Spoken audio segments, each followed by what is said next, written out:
occupied zone. The chair is against the wall. The chair is against the wall. John has a long mustache. John has a long mustache. It's 12 o'clock, Americans, another day closer to victory. And for all of you out there on or behind the lines, this is your song. Hey, welcome everybody to our Daily Gun Show. Come to you live every weeknight at midnight-ish Eastern, and we talk about guns for an hour. So it's a little late tonight. We had a pretty good chat over on Ghost Tactical's channel, doing his Tuesday chat.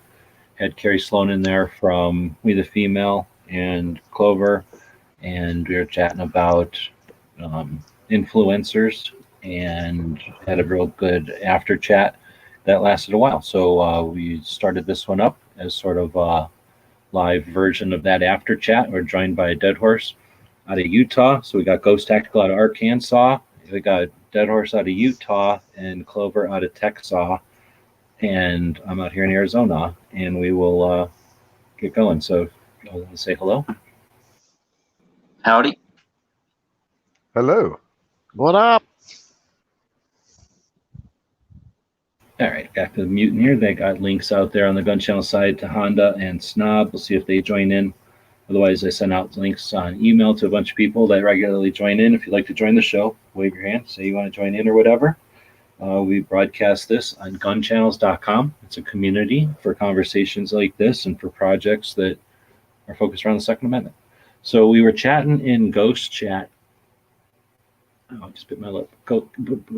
Chatting in Ghost Chat about influencers, and then since then we've been chatting about the 2A rally a bit, and I don't know what relationships or like inner dynamics and whatnot. And we were chatting offline with Carrie.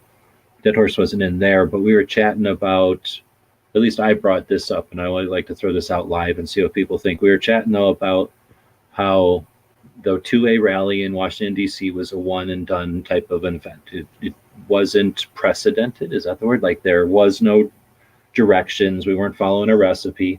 And I don't think anyone was doing it with the intention of creating a recipe or a set of steps to be duplicated, because that wasn't the goal. It was to be a catalyst, from what I understood. It was to be a catalyst to encourage Second Amendment activists and people who are interested in more than just owning a firearm and the rights and responsibilities and consequences of firearms ownership in the United States, people to get together and use it for whatever different thing, for whatever their purposes and what. But I guess as we were talking about that, well, I guess we'll stop it there before we go too far into the extremes. Dead Horse wasn't around. I don't know if you were listening to that chat or not, but you guys didn't get a lot of chance to talk because Ghost doesn't run his chat good. So I'm going to let you guys just kind of blab about that if you want for a bit here. Get going. See, this is the opposite of Ghost throwing like 4 questions at you. I just drop no questions at a room of people and then mute myself and then blame later when it's not good. So we can come up with our own questions. It's kind of like Jeopardy. No, I just figured if you guys wanted, before I start getting into my point there, kind of just to get everybody up to speed, if you guys want to throw anything out there about what we were talking about last chat and kind of the off-air stuff. Well, I mean, I think a lot of it comes down. It comes to the Second Amendment stuff. Hello, am I getting feedback? Yeah, E-Honda come in. I don't know if that's you or if it's us. No, now it's good. I think it was Honda. Okay. When it comes to the Second Amendment rally and stuff, I think that you're right. There wasn't supposed to be a recipe. This wasn't run by organizations. There was a couple people that had an idea and said, let's do this. And of course, there's going to be things that happen either behind the scenes or during the rally that aren't the best that could have happened. But this wasn't supposed to be the rally of all rallies. This was to be the kickoff rally to say, hey, anyone can do this. Even in 6 weeks, they had up to maybe 2,000 people show up. So this was supposed to be, to use your word, recipe. It was a recipe, but it was a recipe to say, hey, anyone can do this. Let's get more of this. And, there's been discussions about some people doing different rallies and all that. Well, all the rallies are great. Let's get as many rallies as we can at the state and at the federal level, at the local level. Hell, do it at your courthouse. Do something that Clover did. Stand up in front of the county commissioners and support 2A sanctuaries and get that passed in your county. That's as big as you can do. So I think that you're right. There was no recipe, but that's the beautiful thing about it. This was to start a revolution, quote unquote, of as many rallies as we can by whoever wants to do them. So I'm all for it.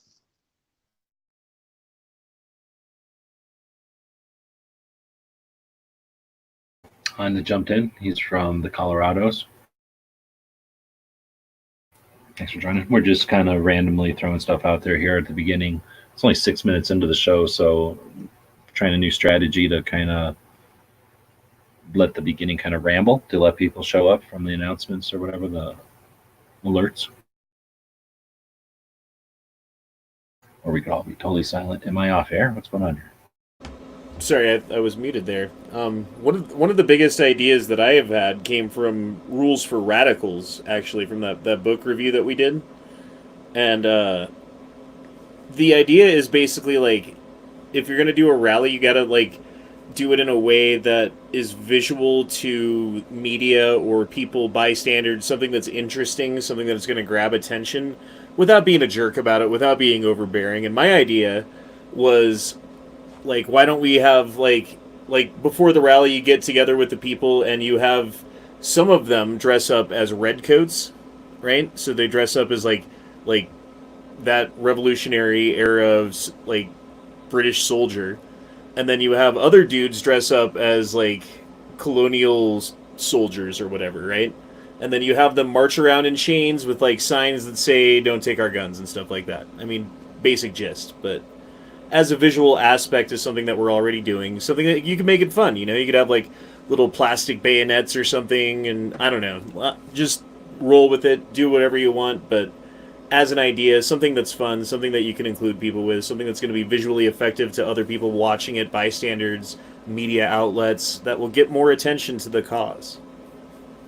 It's interesting. I think I threw something out there that was it for this one? I don't know if it was necessarily in this conversation, but I know that I've met both like casual positive, like people that were ecstatic positive, and then people that were like casual negative, like they could take it or leave it, but it probably shouldn't have happened and it was a waste of time, to people that are like adamantly against this whole thing and will not acknowledge any positive from it, like begrudgingly acknowledge anything positive from it at all. And that's if you're gonna do just a plain old thing like back in the olden days, where literally, you know, like there was no radio, television, whatever, when they first invented the idea of speeches and stuff, it was like literally the only way to get information out there, and you had to put it out there in some way that when those people brought it to the next, you know, the people that they told it to at home or at the office or at the tavern or at wherever, you know, that the message would clearly get down, you know, related. Like that's a whole different thing than now. But if you're going to run your rally like that, where you just stand on a thing and say stuff to a bunch of people standing in the grass, like, yes, like what the heck, this is 2019. There's got to be like a billion more creative ways to, what's the word, like more than just have fun with it, but to make that useful and effective. Did we really only have 3 people watching the show tonight?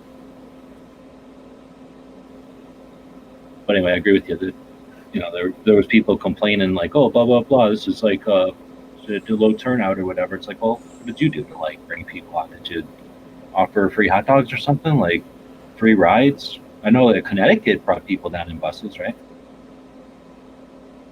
Yeah, CCDL did. Yeah.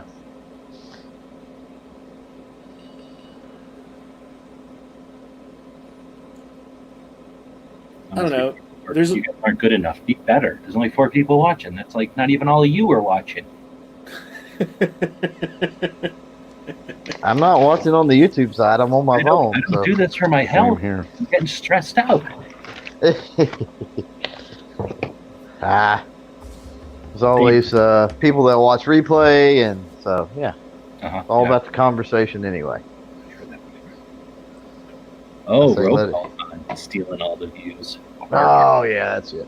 Well, you know how it is about people that want to rant, you know. Let me tell you about roll call. Let me tell you all kinds of Yeah. Oh, bro. Yeah, I like Honda's idea there.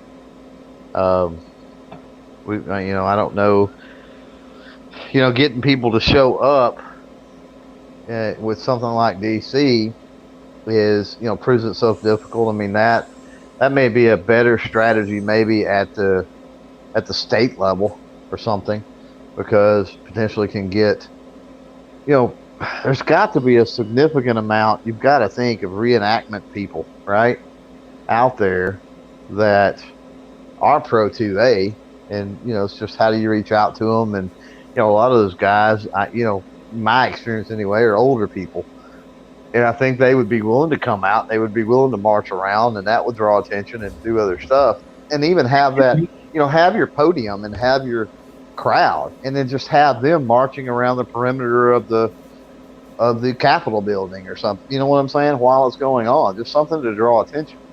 And they would probably be willing to do something like that, at the cost of maybe, if somebody was to bus them down there or something. You know what I mean?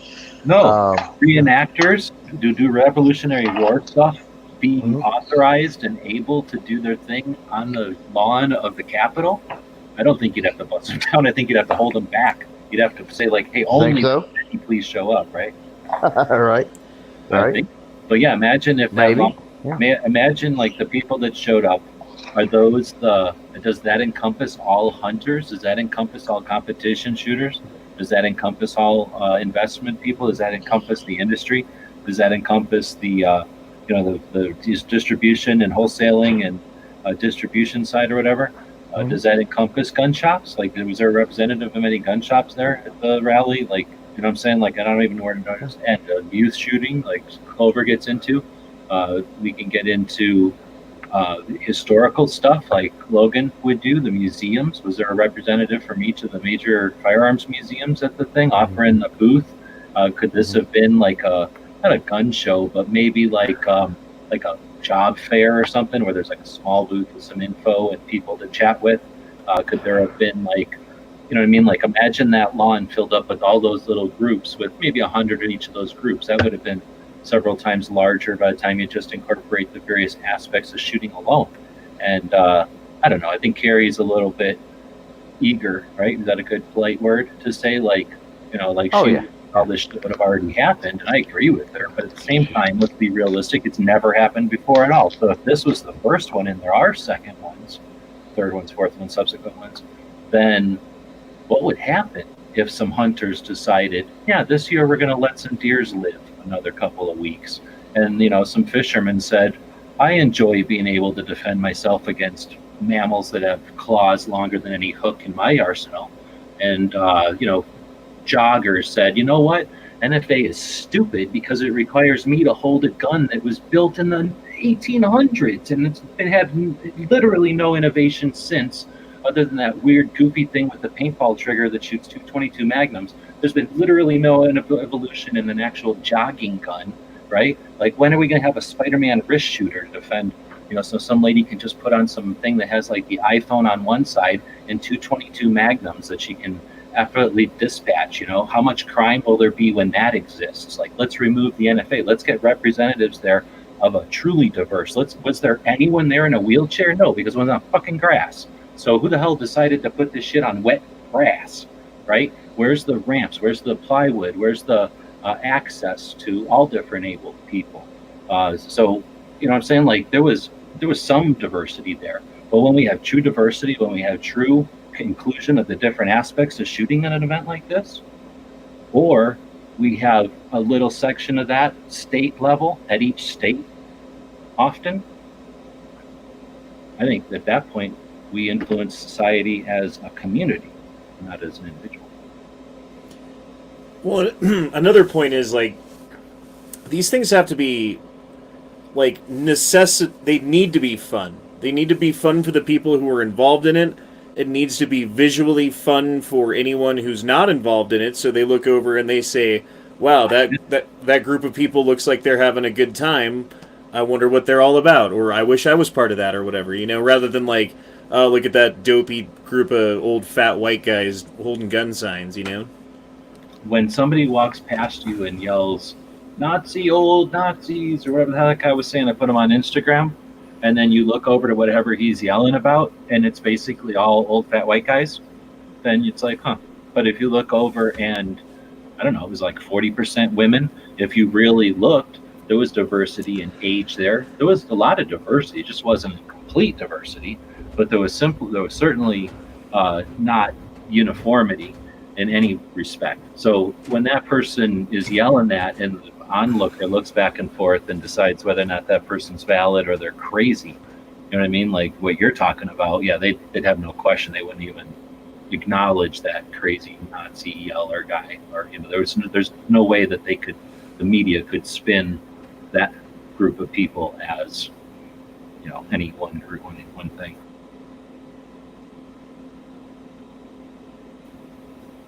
Two-legged junkies are enough for me to keep my rights.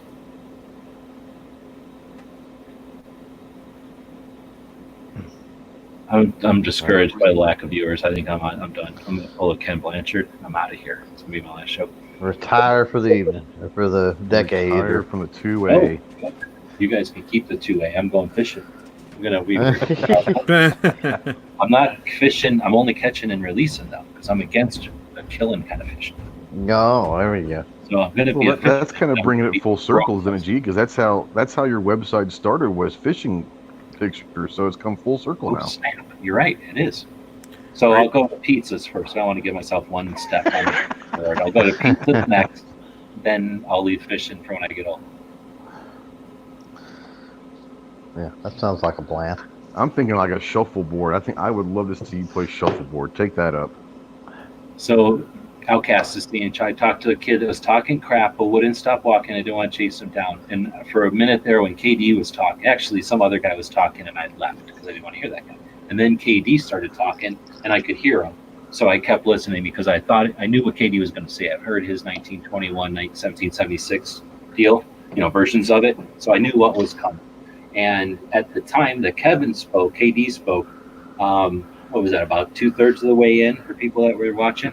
And the way it works is the Capitol is kind of up on a hill, probably because they call it the hill. And then the lawn that we were on, the west lawn, gradually slopes, but not enough that it's like visually impressive. I couldn't get a good picture. So it was frustrating me. And the cops would not let me stand on like statues or railings or anything, especially once everybody was there. They were stopping people from falling off of the railings, right? They weren't letting you stand on them. So I decided I'm going to walk west, I guess, from the event and I'd go across this street that was roped off with a van. Like nobody could go drive down this street, so people were able to walk to their sports thing. And then there's a statue of Ulysses S. Grant, and I think he's looking at the Capitol, or else he's looking at Washington Monument, I forget. But he's basically in a big statue, and then normally there'd be a giant water feature, a public water feature, but it was drained for whatever reason because the Obnoxious was going to be there, and there was a whole legal thing. So I stood on that statue and looked east towards the Capitol and the rally, and I could hear KD. And all these baseball people were, at that point, basically streaming through. Like it must have been, I don't know what the hell, a bus got off or something. So like a bunch of people were walking through as KD was saying, give me everybody knows 1776. Like, give me your reaction to 1776, right? And that's when, like, the Outcast is saying, people were talking smack, basically, as they were walking by. Now, they had no idea who KD was as they're walking by, because they're just hearing a voice, right? But they're saying shit, and then he says the 1910? And, or 1921? Tulsa, right? And he goes... The Tulsa thing, 21, yeah. Yeah, 1921. And that's when even the people walking by were like, well, where is he going with this? Now, I don't think they knew what 1921 was, but they certainly didn't expect to hear, the contrast from the rah, rah, rah 1776 to the crickets, right? And then he started to explain, unfortunately, as they were walking, as he explained, the group that was actually talking, the ones that I saw talk shit, it's like if they had to stop for traffic or something, they would have had the chance to hear Kevin conclude his point, but because they didn't, they kept walking, and I can't imagine what they think the rally was about. You know what I'm saying? Now, the people that were like up by the podium walking west and heard all of it, because, you know, by the time they got out of earshot, Kevin was still following through with the whole like Tulsa thing, so that it made sense. Like, oh, this is the dude who's actually saying, like, you know, we weren't human beings back then. We didn't have the rights that most of the people that rah about this shit. You know, open your fucking minds, right? Like, they understood Katie's message, and I knew it. Outcast said that. I'm thinking, it's in my notes. Like, how different would the rally have been? How differently effective would the rally have been if we would have anticipated onlookers who weren't allies, just impartial onlookers, not adversaries, but just impartial onlookers. If we would have had, what's the word, like greeters, or, you know, like the guy that stands in the front of Walmart, like if we would have just had people out there to be ambassadors to the rally and to be market research for the rally, so that they could have said, hi, I'm here with the rally. Do you care about whatever? Like, you know what I mean? Like, we didn't have that. We didn't anticipate it. And, you know, Carrie's like, oh, I'm great, what do I call it, facilitator, blah, blah, blah, like organizer for these kind of things. What the hell? Somebody have to tell you it's okay to have those people out there? Let's have those people out there, right? I'm not saying I knew ahead of time either. It came to me, but I was like, how cool would that have been? How effective would that have been to have a chat with those 10 or 20 people that spent the entire rally with the rally going on behind them to their backs, and they spent the entire rally talking to onlookers and being our outreach and our ambassadors. I think if you're attending a rally, you should know enough about the thing of the rally that you're attending to be able to bring onlookers into it and speak to them in an intelligent way that, you know, I mean, not everyone's equally skilled at that, but like having a good idea and good arguments and stuff like that is essential, I think, if you're actually going to be part of something, you know. I'm not going to your rally. It sounds like there's homework for your rally. Yeah, well, I guess so. I'm just making 8 people do the work at my rally, or 10, maybe 20, depending on how big that rally is. I think realistically for that place, I would have had at least 10 people between the rally and the Capitol. There was like that space of sidewalk and then the stairs. And we didn't know, but it's under construction or closed or something, so you couldn't really go up the stairs. You could sit on the stairs, but because it's a place that people take pictures, I think it's like the nickel or something, because people were holding up either nickels or pennies. So it's like, you know, the place where that scene is from on one of those coins. Tons of people were coming, international people were coming there all day long. At least, I don't know, I've heard different estimates, but many, many, many people came and went just to stand there because of the Capitol, and then boogied on to wherever. If we would have had 10 people up there permanently who would be actively, you know what I'm talking about? I don't know what to call that. Like when you go to a political thing, there's somebody out there giving you the hustle or whatever, making sure that you understand why you're there, right? And maybe you could like make that clear to a smaller group of people who you show up with or whatever. Like, let's say you're like organizing the group or you're speaking at the event. So you meet up with people before you just start speaking, right? It's not like you just like show up and start speaking on a podium. Like, maybe talk to some of those people and be like, hey, why don't you guys try to like wrangle some people in or something, you know? Like, do this or do that, or give them like a little basic instruction. That would have been interesting too if they would have had the instruction to like invite anyone in. How much larger could it have been if we would have been inviting and intentionally, and you know, it's taken 10 people out of the rally with the task of bringing more people into the rally, at least for some pictures. But, you know, obviously if they wanted to hear the message, I guess if they wanted to be too late. I don't know, I'm just throwing shit out there because y'all are being dead silent. I got a room out here full of people. I got 10 people I'm trying to entertain. It's like the worst Thanksgiving ever. I think that I've got asparagus turkey, and I've got potato mush in the shape of a ham, and then we've got soup, parsley soup. I don't know why everybody's not eating. That sounds terrible. Yeah, Gluten-free bread with extra caraway seeds and raisins. wow. What about the cranberries? Oh, you know how many mosquitoes die from cranberry harvests? No way, man. Wait, Hey, great. hey, Great G, that are in the lose my cranberry. address when you send the invites for things. Can we just lose my address?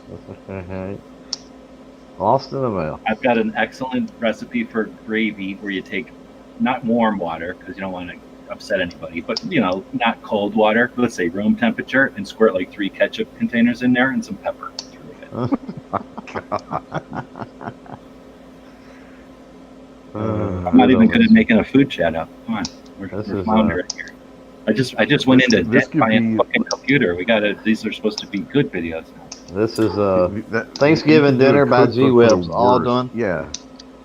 Dude, that reminds me of skiing when I was in high school. Like, I had a season pass that I worked all summer for to go up skiing, and it would take all of my money to put gas in the car and to have, like, skis and stuff, right? So I had $0 for food when we were on the mountain, and I was there every weekend. Like, every single weekend I was there.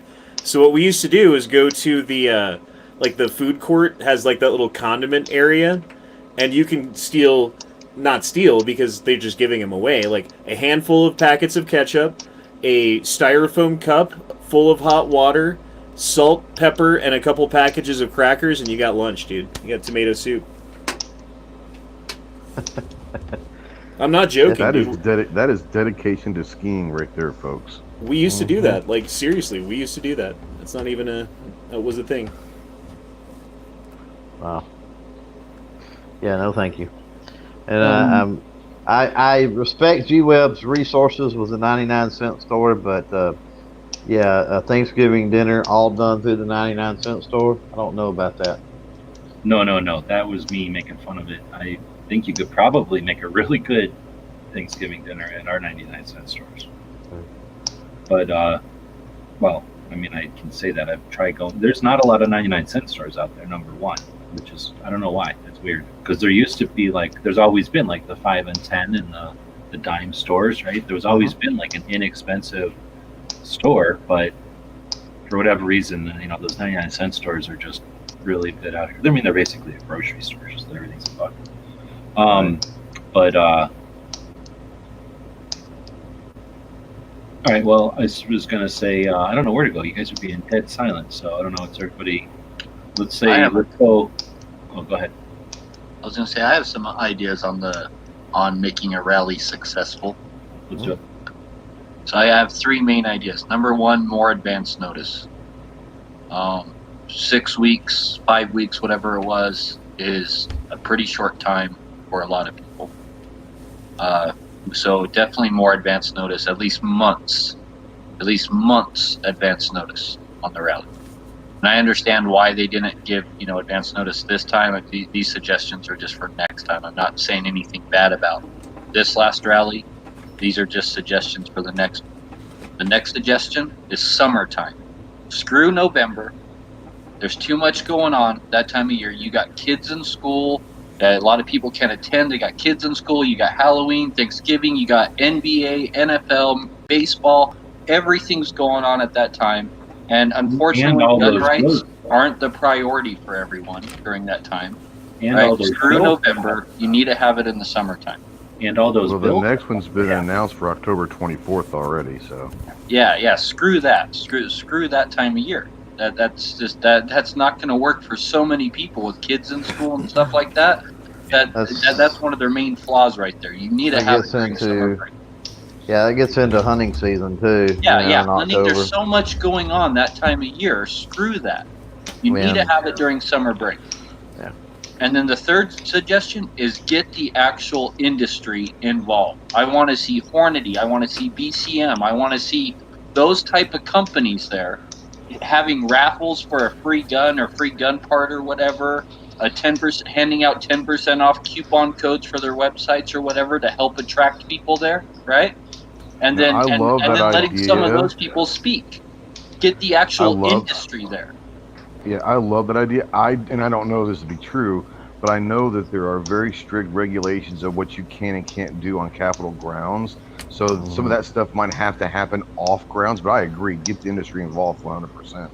I think that's a good idea, and I have some insight from the one that happened, right? This last one that happened, I asked the people about that organized it and whatnot, about bringing industry in, and they said they did talk to certain industry, but they were told blatantly that there was no chance that industry would participate in this. And then when I asked what industry that was, they said it was the 9mm industry. Well, yeah, because it's metric. They're not Americans. So it's Yeah, not they wanted to see Yep. the Second Amendment fail, is what I heard. No, I think that's an interesting point, and there's times when industry, companies, right, organizations, people that might be rivals, or like, what's the word, like friendly rivals or something, that might compete for contracts or something, or parts or something like that throughout the year. They often, to relieve stress, will have like little what's the word, like rivalries or little things to blow off tension or whatever, and having like what's the word, dang it, the rally, no, what's the thing called when you go across the country with all the different cars? I can't think of it. Gumball? Cannonball Cannonball? Cannonball Run. Yeah, thanks. Having something like a Cannonball Run where industry helps back influencers, or like I was saying to get to this one, motorcycle clubs or car clubs or shooting teams or hunting groups. I hear what Charles saying about and I kind of agree. I mean, I can see both sides. You got to have it at some point of the year, and honestly, November was pretty comfortable and cheap. However, I can totally understand what you're saying. And having it in the middle of summer, you could bring the kids, and I don't think that's a bad thing. I think bringing the kids to DC is a good thing, and you can stay longer. But Well, there's lots of other things for your family to do. If your kids or wife isn't interested in the rally, they can go look at the monuments or whatever, the museums. There's all sorts of Or stuff both. there to do as the family, right? both, bring them to the rally and their numbers, and they experience it and they're part of something. And then, yeah, you have all that other stuff. There's like multiple reasons, but I can tell you that driving across the freaking continent and spending a bunch of money and resources and just to show up for 3 hours was something that I think is tough to ask people. I agree with you. But I interrupted you there. Did you have more points? Because I interrupted you. No, those are my three big main points. Is just advance notice, have it during the summertime, and actually get real industry involved. And how I think how we get the industry involved is not just somebody calling them and saying, "Hey, we would like you to come to this" or whatever. Having their customers, a bunch of us, on social media, telephone calls, letters, whatever, emails, letting them know, hey, we would appreciate you there. I'm a customer, right? I'm not an organizer for this event. I'm just one of your customers, and I want to see you there, right? That's how we get industry involved, letting them know that's what the customer wants. Which is where these live chats come in, too, because we can use these live chats to put the pressure on those companies through the people who watch these, who are their customers. You know what I mean? Let's not put pressure on us, Mister. You got to have homework to go to the rally, and now we have to put pressure on the industry. How about we just have fun and make it cool, and then the industry, like the exploitive sluts they are going to come after our money. So if we do something and it's awesome and cool and fun, guess who comes along and starts paying the bills because they want us to buy their whatever. Well, Okay, I know they have and that then- little note section every time you check out at almost any business, Brownells, Hornet, whatever website, right? They always have like a little note section for your order when you're buying something online. How easy would it be to copy and paste something that says, hey, did you know there's a rally October 24th this year at the Capitol? I sure hope you're there. Da-da-da. And then imagine if they got 100 of those a week or whatever, right? From gun owners and stuff like that. Dude, I mean, I love think that would- idea. that would That's say a lot. wonderful. Yep. I I like it. That's awesome. I think And I cut Honda off there. He was about to give us more homework, I think. Yeah, actually, I was. My other idea that I was having while you guys were talking there is, how do you get more family-type people involved with it, right? You have something at the rally that's fun for kids to do.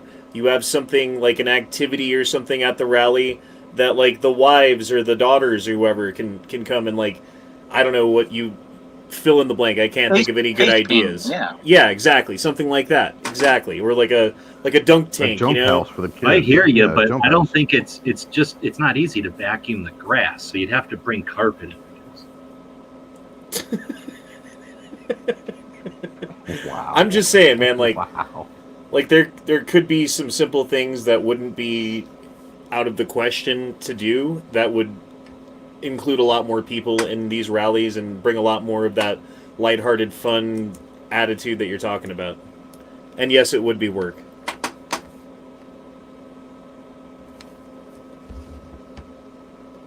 What is the? I'm sure there's probably like, especially on Capitol grounds, like they wouldn't allow like BB guns or even archery or anything, right? No. Not on DC. But like that airsoft kind of plastic BBs, I bet you could do them, especially in those like inflatable type of things where the BBs all get kept in there, kind of thing. Yeah, that's what I What was if you thinking. brought like laser tag for kids, a bunch of laser tags, and having them run around playing laser tag? That's not hurting anybody. Nah, I still think Secret Service would have a big problem with that, dude. Even though they look nothing like guns. I've Like, got a bit of a problem with laser tag because then you got the promoting and shooting each other. But I don't think you need to do all of that. I think Condo's got good points there, but it doesn't have to also be like, like for, I don't know, like a state fair or something. But you could We should definitely get have Eddie Eagle. more going Eddie on. Eagle out just- there. Get Eddie Now, I Eagle, won't- out there dressed up. That'd be kind of cool. I want fried Oreos and fried Twinkies, so we're gonna have to do at least some state fair. Well, I'm down Carrie with was fried talking. food. I don't know if that was on air or off air, but I think she mentioned something about water and whatnot. But again, like, yeah, you could have brought. I mean, I don't know. Some foods are inappropriate, I guess, but you could have like a packaged food that you could get with a label or something, or wrap a sticker, put a sticker on something that says like "brought to you by." But Or check this out. This is an idea. We could hand out like Second Amendment tacos. Like you get 2 tacos for the Second Amendment, and everybody gets one. And like in the taco wrappers, like a pamphlet.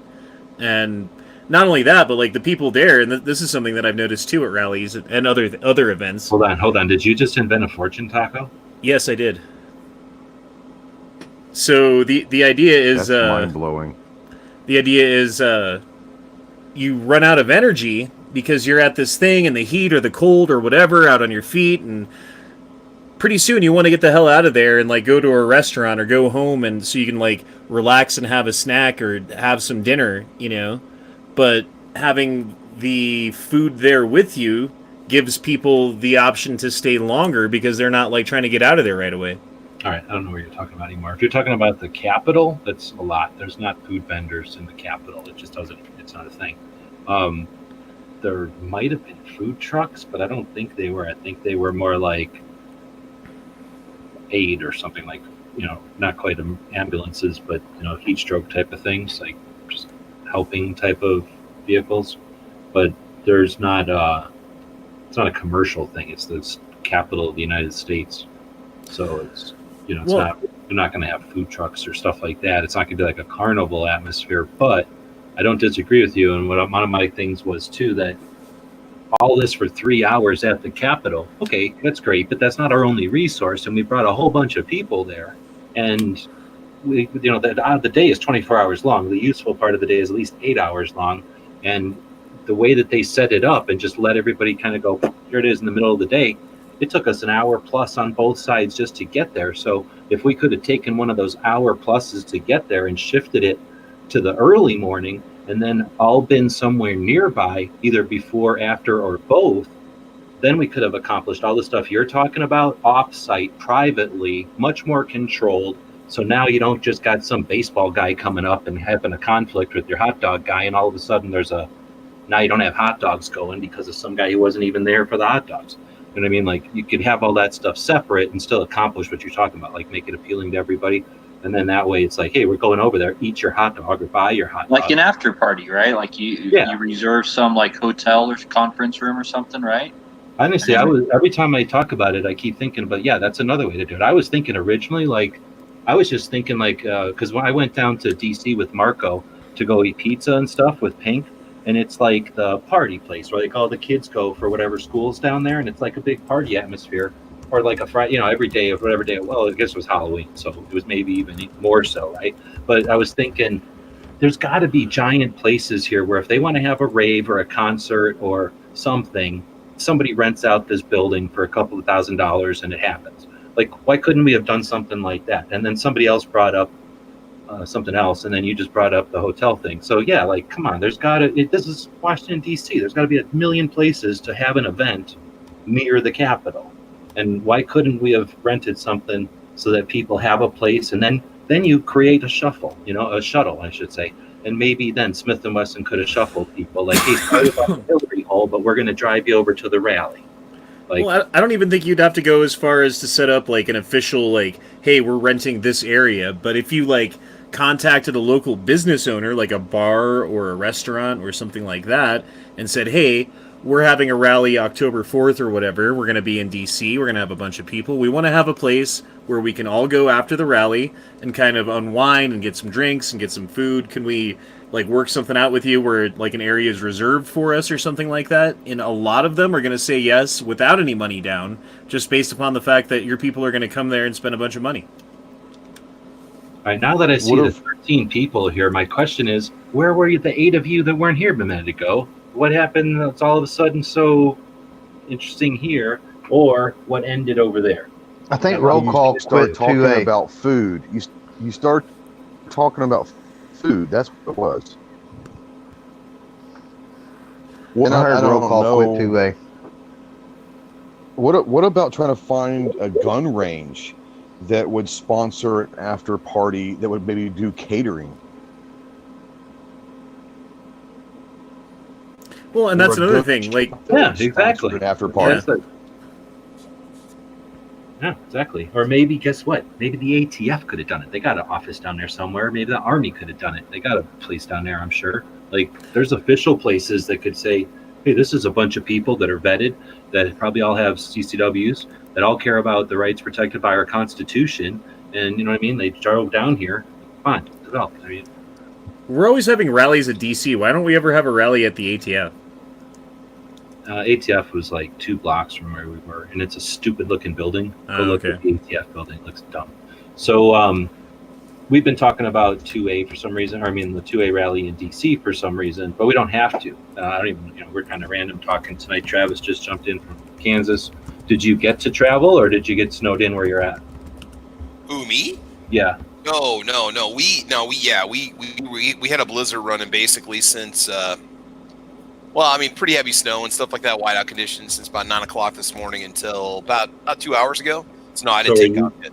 Are you two separate for Thanksgiving, or is it too soon to tell? No, well, we're supposed to have. I mean, we technically are supposed to have school tomorrow because it's another school day for us. They let us out the day before Thanksgiving at 1:30, but they actually called off school tomorrow because it's just we just got totally dumped on with snow today.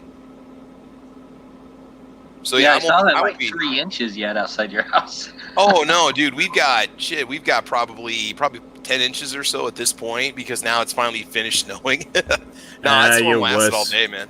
Hey, yeah, I'm fine with it. I'm cool, man. I busted out the snowblower, cleared out the driveway, cleared off the sidewalk, We got 2 feet here, and the ATF building does not look like a stupid building. It looks like a really expensive Roman/United States government building. No, you're looking at the old one. Look at the new ATF building. It looks like some weird modern, like some kind of architect from like the 16s modernist movement vomited all over a piece of Is it the apartments in downtown Denver or what? It's like a like the Brady Bunch guy designed it.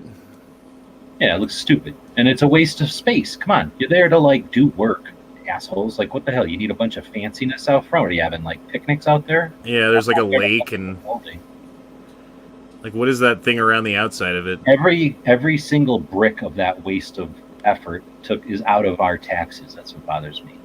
I don't mind if a museum looks cool, but an ATF shouldn't exist. And if it is, it's functional. Quit it. Quit trying to be good looking or whatever the hell you're trying to do. It looks like the excuse is they're trying to make DC look cool, but they're making it look like Europe. Make it look like America. Looks like a great place to do a rally. Just saying. Lots of shade. City. Now Mexico City looks like a cool city. You ever seen pictures of Mexico City? Yeah. Yeah, not going there though. That's where you can get enchiladas made out of people. Are you afraid of the volcano?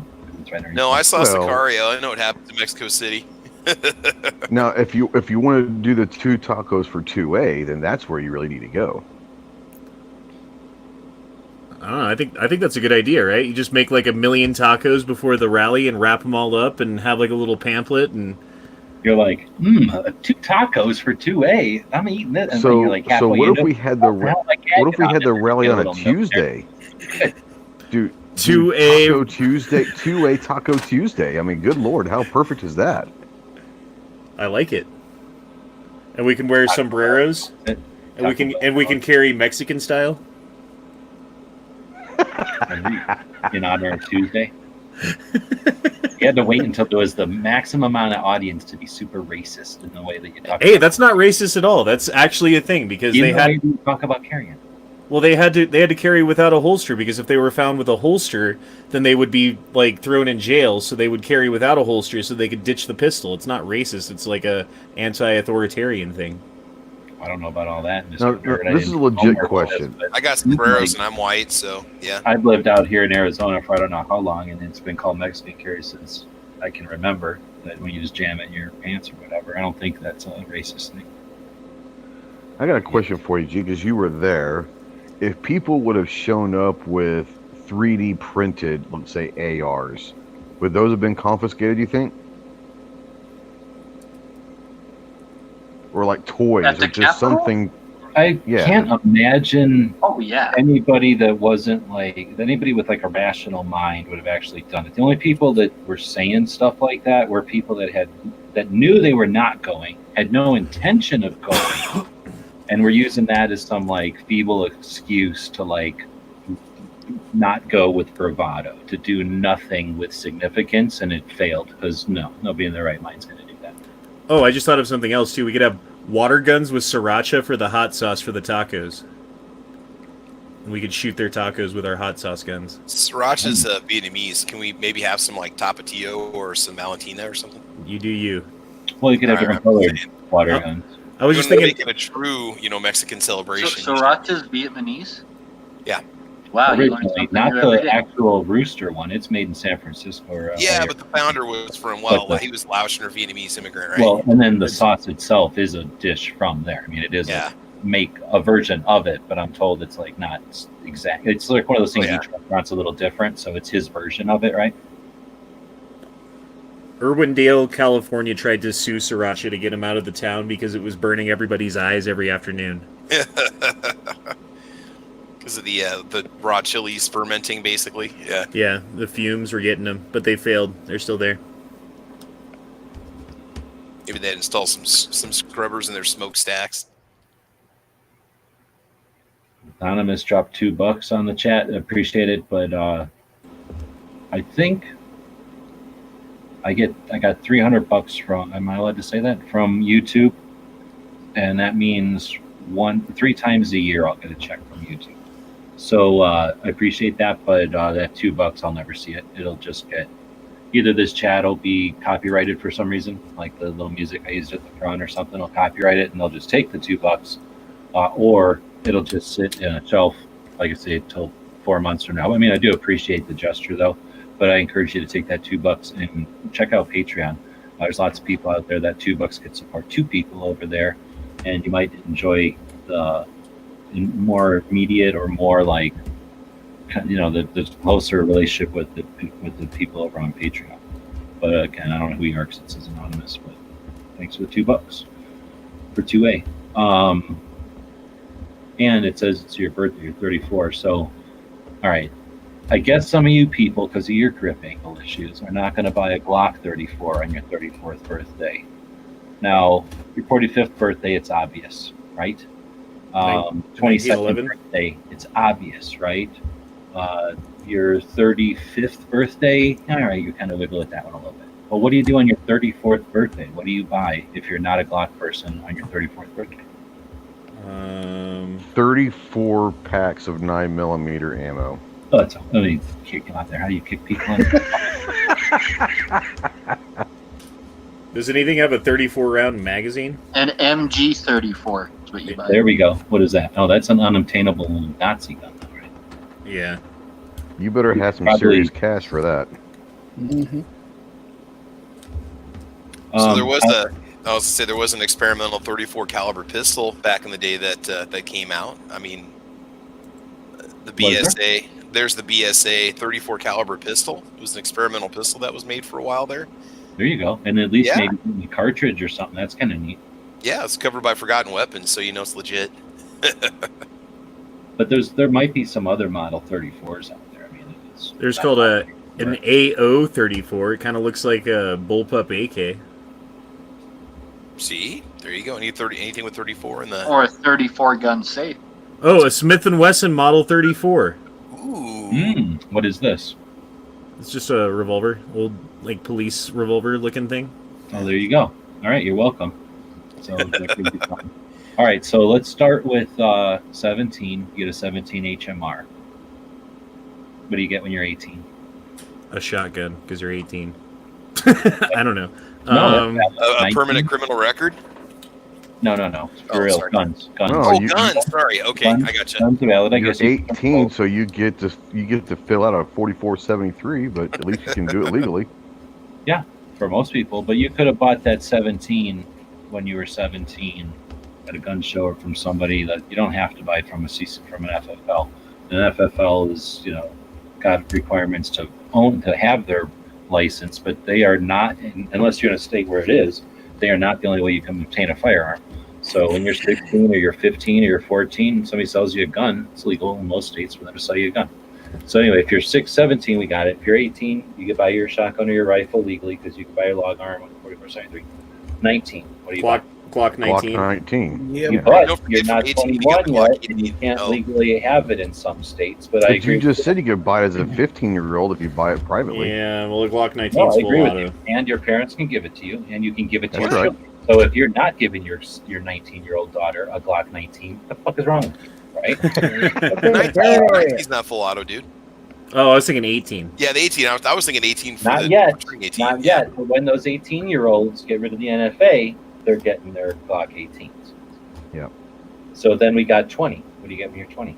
A 20-gauge shotgun. there G20, you go. 10 No, millimeter like the handgun. 20, but the G20 is nice too.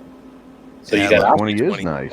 You got But you could go through the whole 20s and 30s and get yourself a Glock every year if you wanted to, honestly. You're welcome. Ooh, how about You're a welcome. nice over-under Browning Satori 20 gauge shotgun? Yeah, like I said, a 20-gauge Somebody- shotgun. Yeah, hang over your mantle. Wide spectrum, and you can get more than one gun. Nobody's saying you can only get one gun. You got 12 True. months. True. 12 months. 21. Hopefully not a salute. Right. I mean, 21, you got to buy a pistol, right? It's got to be a pistol. You got to buy a handgun of any kind. Yeah, 21? just a Glock handgun. 21? Are we all agreeing it's Glock 21? Sure. Sure. Is there anything else really with a 21 in it? No, but just being 21, you could go buy any handgun on that point, legally through an FFL. 22. You buy your 22. So You could Yeah. go buy a 22 for 23. the buck mark or something. you probably should have already had one, There but you maybe go. you buy something like the life card, or you buy something, right? So 23. How do you buy when you're 23? What could you Glock possibly buy? 23. Block 23. like we just fall back on a If you're Glock. into that, if you're into 40, then that's a Glock 23. That's a great time to buy a Glock 23 because you can always buy your inferior narrow barrel for your weak metric calibers. And then you've got a good gun that can masquerade or gender identify as a narrow caliber. So how about 24? Glock 24. Boom, you got the best gun ever made. 40 long slide. 25. A 25 caliber pistol from Classic Firearms. You know, A Baby Browning, yeah. Or a Raven 25. No, Baby Browning. You got it right the first time. The Phoenix Anything you with buy the is target barrel. valid. Well, yeah, but Browning would be better. If you're cool, you buy a Browning. 26? Block 26. G26. Yeah, I guess you already have your. No, you didn't get a 27 yet. So next year, you get your 27. Then you got 28. What do you buy when you're 28? 28 gauge? How about a 1928 Mosin? Hey. Mm, Are we gonna wait till we get to 91 or whatever to do that one? no, I don't know because that's tough. That's All right.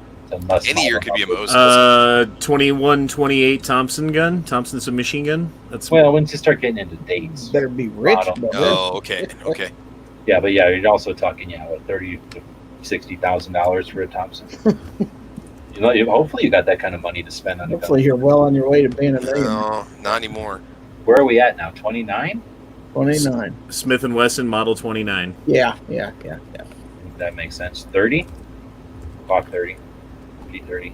10 millimeter. Just go Something get like you that. a 30, I was gonna say 30 carbine. Maybe a 30-30. Yeah, Oh, 30 a Kirby. 30. M1. or a 30-30. Ooh, a 30-30. Well done. Yeah, you'd be a punk if you didn't buy a 30-30 when you're 30. How many people didn't buy a 30-30 when they're 30?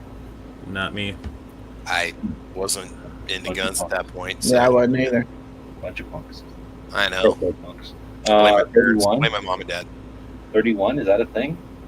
I go to Baskin Robbins. 31. I go conceal carry inside of Baskin Robbins. Get me all 31 flavors. You conceal carry, they make them, or have them make you a cake that looks like a gun without ice cream. They got a full pocket Kinda like percussion that. revolver that's a 31 caliber. There's a I knew it was Remington Model 31. 31. Ooh. 32. There's a Star Firearms Model 31. 32. 32 caliber. 32 32 ACP something. ACP. Yeah. Yeah. And then you got 32 H&R. You got there's a couple of 32s actually. 32 was trying to be the 380s before the 380s happened. Yeah. 33. Is there anything with 33? There's a centerfire rifle cartridge apparently. A 33 Winchester. You get one of those CP33s from Keltec. I don't know that. Is that new one, that 22 Magnum thing? It's the 22 LR, but it holds 33 rounds. It's the Yeah, target yeah. pistol. Yeah, that sounds good then. I 30 think Remington has a rifle that covers all the 30s because they had like a whole series of 30, 31, like 32, 33 rifles. they're like the Glocks of the 30s. Yeah. And then we get back to 34 where we started. And then what other ones even are there? There's obviously 44 and then 45. I guess some people 40. You live- can go with 40. 38. You know, 38. Oh, yeah. you gotta go 35, 50. 357 mag, right? Get That's a, what Ru- You gotta go 50. You could go buy yourself a BFG when you turn 50, right? you get a Russian PPSH 41 when you're 41. What do you get when you're 60? Because I'm 60 next year. An M60. an M60, Colon search. A Marlin Model 60. God damn. a Marlin Model 60. What is that, a 22? Yeah, that's 22. I have one of those, but That's what I was going to say. I think that most people, when they are 60, had a Model 60. So that would be a reminiscent thing or whatever like that. Yep.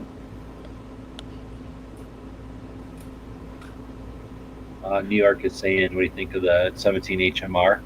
What do y'all, anybody like? 17 HMR is a 22 long rifle, neck down to 17 caliber. And it's a little bit faster, isn't it? It's a lot faster, but I had a bad experience with 17 HMR, so I sold my 17 HMR, but it's all right. I'd say within 100 yards, it's all right. But it's the wind. If you have any kind of wind or anything, man, it's in real world conditions. It can be, it can be real finicky. What was Like your bad a- experience? I tried to take a coyote with it and it just didn't work out. Poor coyote. So I don't do weird, mean shit like that. So I like the Mach 2, which is a 22. Wait, that one is a 22 Magnum neck down? That's what it is, right? Yeah, Mach 20. 2 It's like a 22 mag centerfire. And then a Mach 2 is a 22 long rifle neck down. So it's the HMR neck down to be like a little short thing, and it looks like the coolest little cute bullet ever. So I like that one. And I have a little revolver, 5-shot revolver in it. And HMR2 ammo is like worth its weight in gold. It's, Oh, really? yeah, it's very hard to come by. Is it because they quit making it, or just because they only make it in batches? I think they only make it in batches now. Yeah, well, that makes sense. It's for like steel, right? It's just for shooting steel, rimfire matches and stuff, mostly, right? Oh, you know what? I bet you they shoot fucking groundhogs with it. I bet, right? Oh yeah, any kind of varmint. Yeah. Prairie dogs. Yeah, because it's so flat. Small game. Yeah. All right. So anyway, where we come up? We were talking about calibers. We got to 60. Did we ever got carry the? Is that a nylon 60 or is that something else? The nylon's a model 66, right? Yeah. Okay. So once you get to 66, you get a nylon. I don't know if there's anything else. There's no 70s, is there? Does that mean that I have to buy my 12-year-old an AA-12? Yeah, Winchester Model 70. Oh, okay. Well, if you had to buy a 12-year-old AA-12, then I'm getting my 5-year-old an MP5. Hey, if you get your Model MP5, 70, the best bolt action ever made. that's like buying your wife a bowling ball. Like, oh, I didn't know you didn't want this. I guess I'll use it. Exactly. Oh, I didn't know you use this. I will use this for you. Oh, the easiest one, 47. You gotta get yourself an AK-47. 74, AK-74. There you go. There you go. AR-15, AR-10. Now, 15-year-olds getting an AR-15? Hell yeah, they are. Mine did. Several, yeah.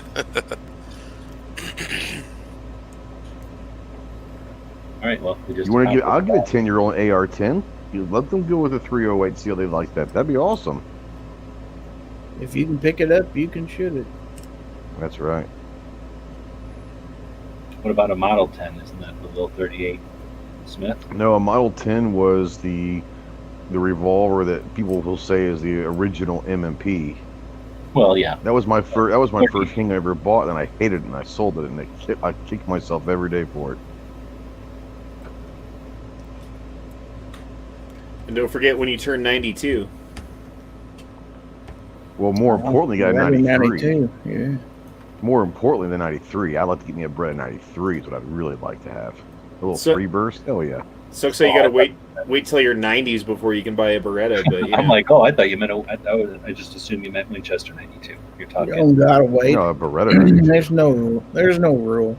I like to think. See what happens when I'm 92. 9. When I'm 9, I buy 2 92s at 9 years old. That's what I do. I like to, well, that makes sense when you're 9. I like to think when you're 92, you've wised up enough to pass on the metric calibers to the youth.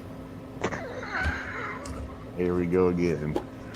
All right, well, so get yourself a P90 at 90 years old. That'd be kind of fun. Oh, there you go. And that doesn't have much recoil, and it's lightweight, and you can just strap it to your robe or whatever. Yeah. That's right. Yeah. So we had this rally in DC, and it was a failure, really, because not enough people showed up, and it was, I don't think it was a failure. Not at all. Well, but it wasn't perfect, and there's still an NFA. That doesn't matter. It doesn't matter. There was no water. There was no porta-johns. Yeah, there was no poorly portable managed. bathroom. There wasn't a restaurant. But what I'm getting at is, obviously, it'll never happen again. So, do we just never have a rally again? Or what's the next step for 2020? Is a rally effective? Is it pointless? Is it necessary? Is it like the worst possible step we could take? I think it's necessary. I think it's important. I think it's feasible. And I think that we can do a better job by learning from our mistakes and brainstorming like we did tonight. I agree 100%. And I think that we probably sell ourselves short for the amount of influence that we can have. And if we just try and have a positive attitude and have a good time and have fun and bring more people into it than were into it before, then it's a success, regardless of the result of anything else. All right, hippie. 1 minute he's getting his homework to even be in his chats, and the next minute everybody's up there and we're all getting trophies. So, but okay, so without that, like, what's the real next step? Do we do everything? One each state, one each month? And then to give you guys a minute to warm up, since they're talking about it in the chat, I'll just go left to right, 30-30 or 45-70 for a Henry dead horse. 30-30. Honda. Oh, man. 45-70. Wrong answer. Gizzard. 30-30. Ghost. I have a 30-30, so yeah, absolutely. Travis. 30-30. I mean, I don't know why Honda picked 45-70. You're thinking, what, long range or big animals or something, I guess? Brush gun. What? Brush gun. What? A brush gun. Something that shoots I thought you were saying Fresca. What the hell was I hearing? Fresca. Shasta. So that's his reasoning. I was going to ask, what's this for? Because, I mean, there's a use, I guess, for 45-70, obviously, but it's just such a huge gun to be able to handle 45-70. And expensive to reload, and the ammo's way more expensive than 30. Good point. Like, everything about it's more expensive. And abusive. You buy one because it looks cool, and then you shoot it 5 times, and then your friends are at the range shooting all day with a 30-30, and you shoot like 6 times, and no one wants to shoot your gun again, and it's just sitting there. I mean, look, NEA has one and ammo, and he can't even afford to shoot it. People give him ammo, and I know, and he still can't afford to shoot it. Yep, it's that expensive. So, and deer hunting, yeah, unless the deer is like on the other mountain over, I don't think you need 4570, right? I don't think 4570 shoots that flat, does it? I mean, it's capable of going. You got an arc, you got to know what you're doing. But anyway, I'm just thinking. I think we're all agreeing there. Okay, so going back to what's next? Do we have a DC rally once? Do we have a DC rally every month? Do we have local rallies? Do we have one local rally next year? Do we have multiple? Or am I wrong? There should be something different, or nothing. I think the there needs DC to rally be a should be rally once a every year. month. Wait, I'm sorry. DC. Let's go with Ghost. You said DC rally every month. No. I think DC needs to happen at, once, maybe twice a year. But I think that somewhere, whether it's at a local, state, or whatever level, I think that people need to be getting involved in locally and try to have a rally every month of I some just sort. thought of something. Okay, Dead Horse, what were you going to say? I was saying that, yeah, the DC rally once a year, and then on a local level, I mean, daily. Like, realistically, we could be doing that kind of stuff pretty much daily or at least weekly. All right. Now you just said it right there. What did you just say? Weekly, right? How many weeks are there in this calendar that we use? 52? How many states do we got? 50? Under Obama? 57? Close enough. And Puerto Rico. But doesn't that sound like we could, instead of I'm just throwing this out there. We could have a rally, or we could have 50 rallies on one day. What happens if there was an organized sequential rally once a week in each state? Some people would be able to go to multiple rallies, which means each rally has a potential of, if each rally was on the same day, if all the rallies for 50 states happened on one day, in our universe, you can only go to one rally. A sequential series of rallies, people could go to multiple rallies. Each large rally could be larger, therefore. And how would you do that? Just go alphabetically saying, I don't know. Alabama, you're the first week or whatever. Or would you do it near each other so that like 1 week, 1 week, 1 week, and then literally people who could be like following a concert or a band or something. They could just go and each week go to a new rally, at least out east where that's feasible. See, I like that idea better because I was thinking like something regional, maybe, but that doesn't really help any one state out, and that doesn't make like a national point.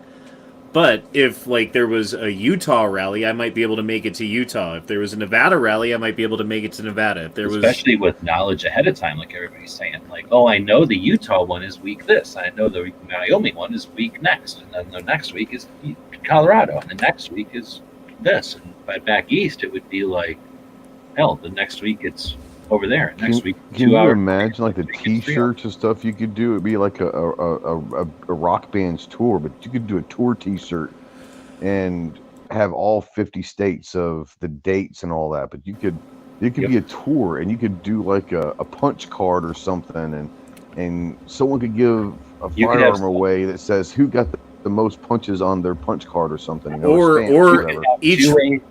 each state could have its own patch, and then you put the patches together and make it a complete map of the United States. You can't get them unless you literally go there. No one's going to sell them except for Texas is going to be super expensive. Or each state can have its own robot, and you put all the robots together, and it's a massive robot. Transformers. Hey, Constructicons,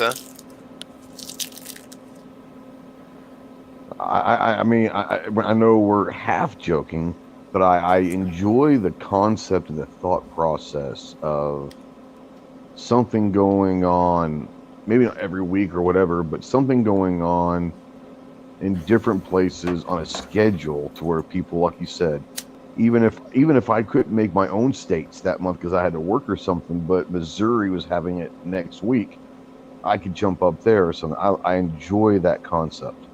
And you get a 2A social credit, and the number of rallies you attend is how valid you are, like how much respect you get in the 2A community.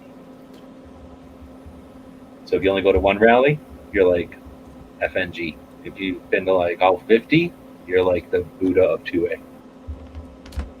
Everyone has to respect you, like the 5-star general. So like the 50th patch, do you get like the Buddha patch? That's when you can complete your robot. You get the 50-piece robot. Nice. Can we call it the Yoda patch? The baby Yoda patch? I don't know, but like we're saying, fucking around, but it was, I mean, then you could have a group of people that like a SHOT Show or like a NRA, you've got vendors, what do they call them, manufacturers or whoever will have like a booth, right? And then they package that booth up into boxes. They take it to the next trade show or event, and they open the box up and they set out their stuff and they meet and greet, and then they put all that stuff into a box, and then they go to the next thing, and maybe once in a while they sneak home and get yelled at for having a life that takes them on the road all the time, and then they go back out there and they set up the booth and they talk to people and they have a good time representing that product. And what happens is they become very comfortable and aware of how to assemble their booth and take it down, but not just assemble their booth and take it down, but do that in coordination with everybody else who's doing the same thing and living that same life. And that's how you get an industry that knows each other, and they start to, that's just one facet of our industry. So if you got somebody who's comfortable with doing that already, and you give them the task of taking a bunch of shit out of the box and putting it up, except that now it's a podium, some speakers and some flags and all the stuff you need to do a rally, doesn't that create a thing where the entire community has an opportunity to come together, and only a relatively few number of people can help coordinate, do all the things that people are frustrated about the existing one-time rally? Like, oh, it didn't do that, it didn't do that, it didn't do that. So accomplish a bunch of that stuff. And after 50, would it ever need to stop? Couldn't it just continue again, start over, and then just be a continual, like, 2A pulse or something, like a parade or something? Hey, this is the week the 2A rally comes, and maybe there's something that evolves from it or something. Maybe they happen at ranges. Is it something that could travel to ranges? It doesn't have to be at state capitals all right away? Or state capitals better? Yeah. Or turn into media. I think the visual is better at the state capitol, but if you're talking practicality, you're giving a chance to go to a range, because some people aren't able to afford range memberships.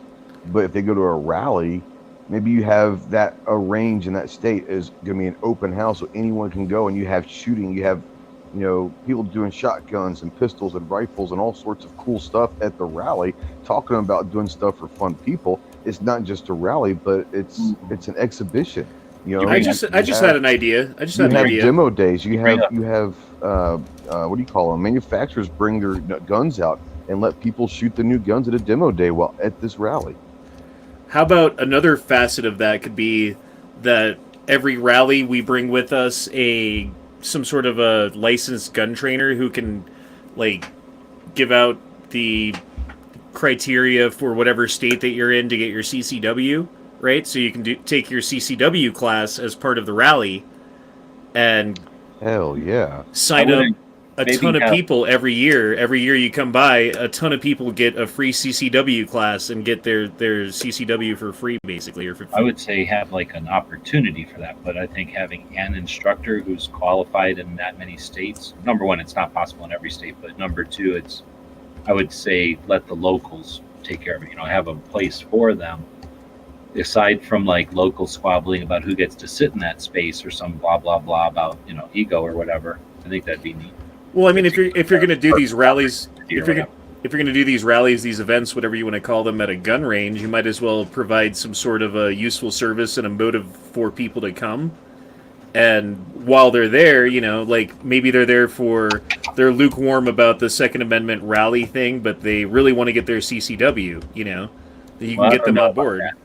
I'm not suggesting that I have every, I've only got what I'd like to see accomplished. I don't know what works and what doesn't, but I don't know what the positive and negatives of, we were kind of chatting about that before, turning it into like a carnival or a party atmosphere. I can see having things that appeal, but at the same time, it doesn't need to get to such. I'm trying to say, like, it doesn't need to get to an extreme where, like, let's say you brought in video arcades. Like, if it got to that point, people are no longer listening to the rally because they're just playing video. Like, they're totally distracted.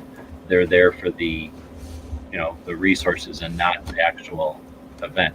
To some extent, the rally was valuable because there was all you could do is listen to people, and because all you could do is listen to people, it was conducive to people chatting with each other and, between speakers, like saying, "Hey, where are you from?" or whatever. Like, let me look at your sign, or what's your shirt mean?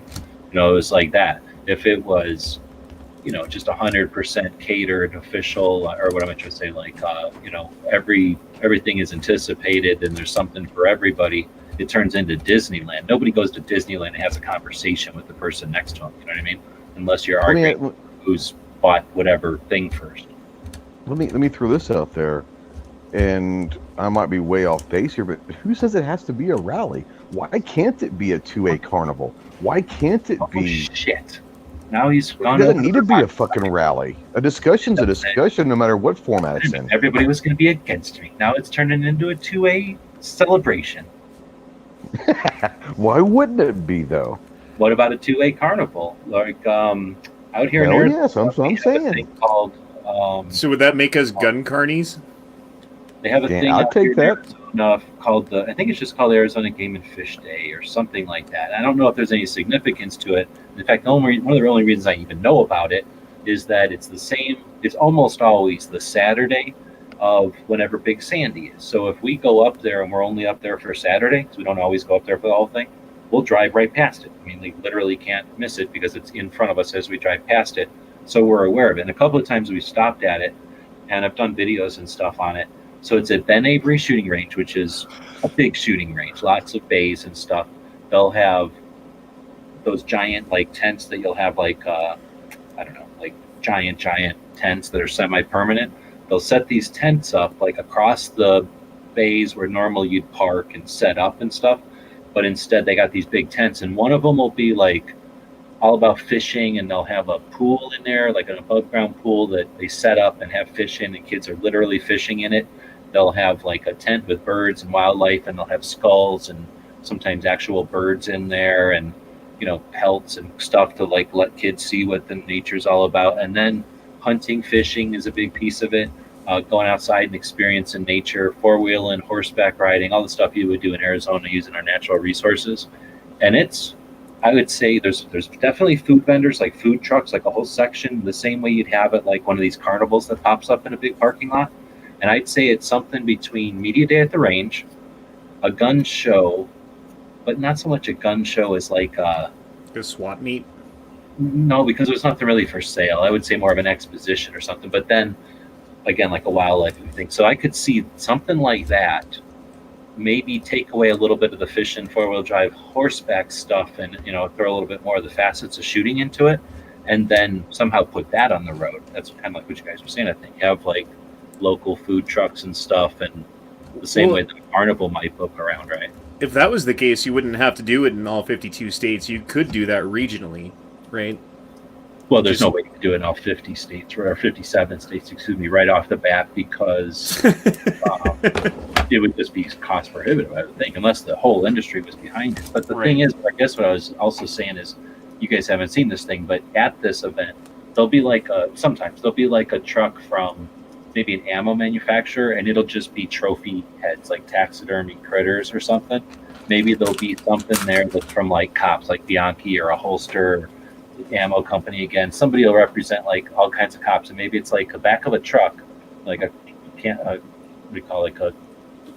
trailer of a big semi truck, but instead of being like cargo, it's like a mobile museum. You walk up into it, and it's got all these displays and stuff, and then you walk out the back. So there's like things like that they could all bring. It's not necessarily all like amusement park rides and cotton candy and shit, but it's enough to make like a kid who's interested in a career, or like a little kid who's just interested in experiencing what the different occupations are like, or like someone who is completely unaware but there with their boyfriend or their wife or something, and like, able to absorb. And then of course, like we were talking about before, the airsoft, like ranges that can be like inflated, or like the BB gun ranges that they can put in the back of a truck like that. How did Dragon Man, sorry. How did Burning Man start? Gary? Yes. Oh, I just assumed you were going to take that one. I have no idea. Because, I mean, like, it was pretty organic in the way that it started, if I'm not incorrect. It was, like, a bunch of artists and creative people who got together to, like, share their art and creativity in the middle of the desert where it wouldn't bother anybody, kind of thing. And then the next year it was more people, and the next year it got media, and the next year it was... And then now it's, like, it's nothing like it was before. It's all corporatized and media, you know, like, monetized, and everybody's got their thing for sale, but... Originally, you would just show up with, like, a bag full of beads, and you could trade beads for food, and beads for water, and beads for... and make necklaces out of them, and trade those for a tent to sleep in, or whatever, you know, like... Did he just or take 9mm? a feudal bead trading society? First, he starts out where you got to have, like, some kind of science degree to even get into a live chat. Now he's all the way to where we're changing beads for capitalism. Well, I'm saying, like, we could show up in the middle of a desert somewhere and shoot a bunch of guns where it's not going to bother anybody and do our own thing. And if we have a good time and make a thing of it, then the next year when we do it again, it could be a lot more people show up. And then pretty soon it would be an annual like crazy thing. Yeah, Like- exactly. Like Big Sandy. Gonna Yeah, but our own thing. Like, let's do our own freaking thing. Why do we have to go to other people's things? We could do our own thing, right? Big Sandy. We have that. God damn it, there goes my idea. That's literally your idea. And they even, like, make, like, a big parade float and shoot at it and stuff. It's not quite Burning Man, but it's close. Yeah. But no, I Like like a Burning that Man, right? interesting Like, yeah, idea. like a band playing. There you go. Yeah, you'd make it fun. Yeah, you go and get some 2A, Pro 2A bands to come in and play, and bring Ted Nugent in there to Yeah, I be was the going to say, headliner. Ted Nugent's going to be there. We could have just like an area where it's just strictly just swapping, like a swap meet, but no cash. You just strictly swap one item for the next item. You like barter with somebody, and it's all 9mm. Yeah, and I'll bring a you sack can full of barter. 9mm, and I will trade my Yeah. 9mm for food and a tent to sleep in, and You can 9mm barter. can be It's all the for currency. bullets. Yeah. It's all for bullets. You can barter, but yeah. I don't think that would be a bad thing. That'd be kind of fun. I don't think anything would stop anybody from doing that either, especially up there in like Utah, in the middle of nowhere. As long as it wasn't like illegal to do it there. right. And I suspect things like that will happen. So I've already been to Red October, which I highly encourage anybody who has the ability to ever get to it, go to it. It's at a huge shooting range, and it is very close, at least practically as close as you can get to what we kind of been theorizing. It doesn't travel, but it is impressive, and it's certainly focused on 2A, a lot of fun, and then just some like wild fun, like just outrageousness to it. So definitely a little bit of something for everybody, and it's not completely new and unique, but it takes a lot of things that I haven't ever seen smashed together and incorporates them all into one thing. I suspect as people experience that, hear about it, research it and see how it went, we'll see many more like that, because the range it happened in is not by any means unique, other than the fact that it's in Las Vegas. There's certainly other places it could happen, and I suspect we're going to see some of these other places take that. And again, the theme was Kalashnikov, so they could easily theme it to all kinds of different things, and that kind of stuff makes guns different and fun, right? So I'm sure we'll see. I want to try to get down to Kalash Bash down in Texas next year. Heard that's pretty fun too. Yeah, that's like a much similar version, that's probably going in that direction, where it's like competition and exposition. Exposition just means like you get to go out to a live fire range and play. You're not there for any like purpose, like a competition, or you're not getting sold anything. But if you're talking about, maybe the operation or the evolution or the way something works with the manufacturer, you're literally on a live fire range. So you can say like, hey, how does that trigger work? And they can say, well, here's a full mag, go try it. And then bang, bang, bang, you've tried it. You can actually have some conversation with them about something. So that is really neat. And it's only been available for the most part at the like, you must be this cool to enter type of media events. So it's that. It's the competition, which anybody could go to, but there's really been no reason to go to them. And then the swap meet type of thing.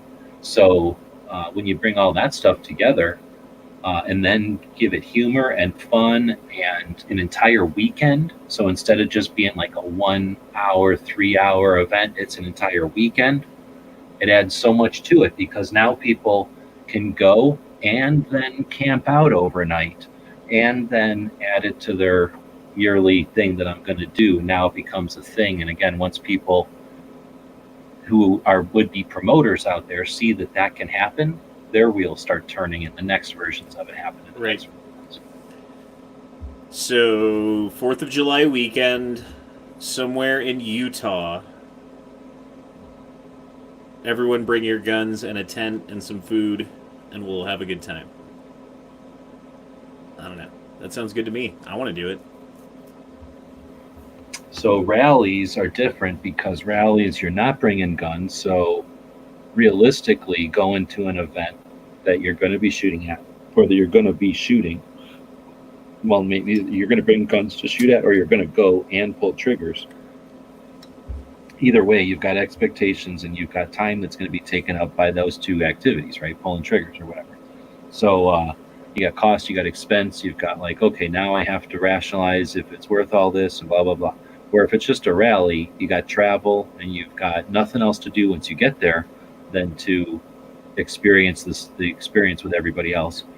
And that's something I don't know if enough people, I think people we're talking to is kind of a choir. Has everybody here been to a big concert or like some sort of a big thing before?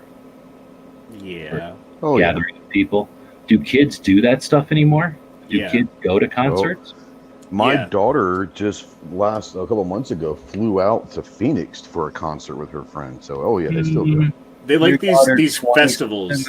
No, they do these festivals these days. They're like 3-day long. That's just the drug kids. But that's what we're talking about. No, that's what they do though. That's the kids. Is that every kid or is that just the drug kids? A lot of them show up and don't do drugs, but yeah. All right. Well, because I mean, like concerts were. I mean, there were certainly drugs in concerts, but it was like concerts. Everybody would go to a rock concert or whatever kind of concert and get to experience what it's like to be in a giant place with like-minded people. In most places, it's like, hey, we're listening to the same music. We all like each other, right? Or I guess sports. It's all just a copy of Woodstock nowadays. All these big concerts are trying to make them like mini Woodstocks. Well, they have this one. It's a traveling.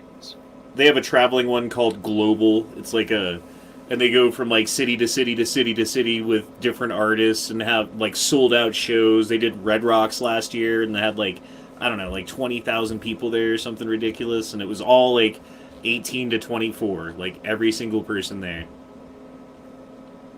Yeah, when I was younger, I think we're all, except for Gary, he's old as shit, but everyone's pretty much about the same age. But we had Lollapalooza, and Lollapalooza was huge because people would travel all over the place. I know everybody in here, we're not all the same age. But I mean, we're not all. We're all about the same. We're all in the same era. We don't have millennials in here. The Honda's like 20. Oh, shut the fuck up. Got at least one boomer in here. My oldest son is like almost 14, so. Oh, excuse me. He's 20. I would have had to be 6. Like. Sorry, he's 24. Okay, 10. That's better. Well, I'm almost 40. I'm coming up on 40 now. But anyway, I guess what I was asking is if the kids have been to these things, if that's something they are interested in. Because, that's the thing that I found interesting at the gun rights policy, and I've struggled to try to get that, how to describe that. And then, I mean, you see it at SHOT Show. It's impressive. SHOT Show is like going to Disney World or Disneyland. It's neat, but it's so massive, and you know that it's like the pinnacle that it almost has its own. You know what I mean? It's like, okay, this is the most amount of gun people we can bring together. Like, this is it. So that's interesting. And it's neat, but it's also almost too big, right? But the gun rights policy is like literally the extract of all the activists and the people that have done stuff and stuff. So it's just neat to be in a room with that kind of energy or whatever. And that's where I guess the 2A rally is different than a shooting event, because a shooting event brings people together and you're stoked and you're excited and there's stuff going on, but it's also distracting and noisy and you're mentally thinking of your guns and your score and what's next and getting home and the laws and all the bullshit you have to deal with because we're persecuted as gun owners. So if you go to a 2A rally and you're unarmed, and once you get past all that, you're literally just experiencing what it's like to be in a group of people who have traveled a long way or a short way, but have traveled to the nation's capital to listen to a bunch of people in spite of all the shit that happened, right? So that's an experience that I don't know how to, you can't put that in a bottle. You can't, you know what I mean? You can explain it or whatever, but that's the kind of thing where I think having a rally at a capital, or I honestly think having a rally at a range, doesn't have to be a capital in my mind, but maybe I'm wrong. But just the idea of getting people together for that single reason, the 2A, is what I think valuable, and my only reason I would putting this out as an alternative to having it be too festive or too multi whatever. And I'm the first one to say, like, you know, have it be interesting to everybody, but at the same time, as soon as it gets to be too carnival-like or whatever that word would be, like, it's no longer that same jive, because now people are just showing up because they want to say they've been there. They're showing up for 5 minutes just so that they can say they've been there on the way to someplace. You know, you get different type of people there. I don't know. I know how to guarantee that we get all the young, like, pro 2A guys to come. We just call it, like, the Boogaloo Tour. And then that'll guarantee all the young gun owners will come out. But the Boogaloo shoot? Yeah. I'm sure as long as it has the name Boogaloo in it, like, they'll all show up. Yeah, those younger kids they love that word, man. I don't know why. It's true. Well, unfortunately, they're the only ones that are using the Instagram, but they're only an indication of a group of people who don't feel included and are either lashing out or could care less, feeling disincluded and then ignoring it or whatever, you know. But I mean, they're not the only people on our side who should be on our side, who act like they're on our side. I would debate if they're on our side, but whatever. The only people that are not antis that are skeptical or didn't feel included. And if you're not feeling included and you're not on Instagram, we're not even aware of you, unfortunately. And it's not racist and it's not exclusionatory. It's just like, what the fuck? We can't know everything. A lot of people like to drop that on people, like, well, you didn't include me. Well, fuck you. I don't know everything and decided not to include you. I just didn't even fucking know you exist. So, you know, if you said something and I chose to ignore you, you might have something. If you said something weird as shit and a bunch of people ignored you, that's on you, you know. But there's various levels of this, and I think there's certainly a level. I experienced it walking around. That's what I'm bringing it up. There are people that were there that felt like they weren't included because they weren't there on the other side of the podium. And I'm like, well, I don't even know who the fuck you are. And I put a pretty good effort trying to see who else out here. So, like, welcome to the group, but say something once in a while on a platform that somebody else is using. Like, I don't know where you came from, but welcome. Like, you're not excluded, just no one knew who the fuck you were. You're not on, like, Instagram for this. I'm always raging against YouTube centricity, like being too fucking focused on YouTube and all the bullshit YouTube issues. This rally, I would say, was Instagram centric. Like, pretty much if you aren't on Instagram, you didn't know about this rally. Or am I wrong because you guys are on Facebook? Was it Facebook centric? Well, I knew about it because I know you. So yeah, I knew about it because of YouTube guys. But that being said, I didn't see a lot of it on YouTube. Like, I didn't see a ton of people making, like, little snippets, or here was, you know, this guy or that. I saw a little bit of it, you know, but not a ton. Not as much as I would have liked to have seen. And maybe that's because it did exist more on the Instagram side, on the, you know, the picture side versus the video side. Mm-hmm. Well, just the community of active 2A people on Instagram. At least the people that went to gun rights policy that are 2A activists. Like, I think the one thing they have in common as far as platforms is Instagram. Because I'm not the only one that doesn't use Facebook, and no one uses Twitter. Like, at least very few people use Twitter. And again, I'd say almost as few people use Twitter, use YouTube. People use YouTube, but very few people are on YouTube fluent with it and good at it, especially at least in the 2.8 whatever advocacy area. All right, we're going too long. It's been an hour and a half. It's late. Nobody say anything. Who's awake still? Yep. All right, well, so we got Thanksgiving coming up.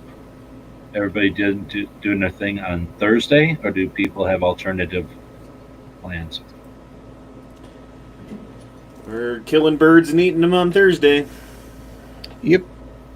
All right, well, my family is cheap, Thursday. so they travel on Thursday, which means I don't do that shit usually, ever. But when I'm roped into it, I don't do it on Thursdays anyway. So I don't know if anybody's going to be around on Thursday. I thought I heard rumors of somebody kicking something up in the evening on a Thursday. I don't know if anybody's doing anything tomorrow. You know, some years nothing stops, internet as usual right through the holiday. Some years everything shuts down and there's like a couple of days of boring. So I don't know if anybody got anything planned, know of anything coming up, sales, specials, anything worth talking about before we start wrapping it up. I was going to do an AM chat tomorrow just for the heck of it, because I was going to do it today, but then I had the kids today and they didn't have school and it kind of threw me off, so I didn't end up getting to it. So I told people I was going to do it, so I'll do it tomorrow instead of today. But other than that, Frog Chat on Sunday. We're supposed to be having really bad weather here. We had a big storm yesterday, today, tomorrow, and the next day, which means Honda's going to be getting hit right after me with all these storms. So they're literally sending me messages on my phone about winter storm advisories and all that. So we already have 2 feet of snow here. So I expect a couple more feet here in the next day or two. We just got 2 feet of snow today, too. Yeah, we got ours yesterday, but it snowed again, like about, I don't know, maybe 6 inches today. But tomorrow is supposed to be another big storm, just like the one yesterday. So you're going to be getting all those next, too. Let me look. We lost Travis earlier in the show from snow. He said he heard creaking and his roof started to buckle and then he went black. So,